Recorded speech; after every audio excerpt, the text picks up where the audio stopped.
তো ফ্রেন্ড, তো জবের মধ্যে রয়েছি, তো জব করতে হচ্ছে আমাকেও।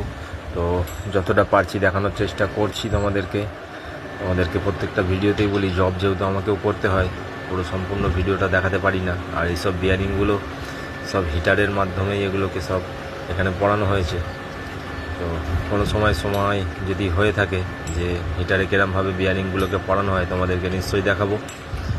আর দেখো, এখানে অয়েল সিলগুলোকে একে একে সবই সেটিং করে নেওয়া হচ্ছে। আর এর গিয়ার বক্সের যে বিয়ারিং কভার আছে সেটাকেও লাগিয়ে নেওয়া হয়েছে। নিচের পজিশানের জবটা মোটামুটি ভালোভাবেই করতে হবে, যেহেতু নেওয়ারই থাকে, লিকেজ হয়ে যাবে। প্রত্যেকটা জিনিসকে সুন্দরভাবে ফিনিশিং করে টাইপ দিতে হয়। লিকেজ হয়ে গেলে আবারও খুলতে হবে, কোনো সমস্যা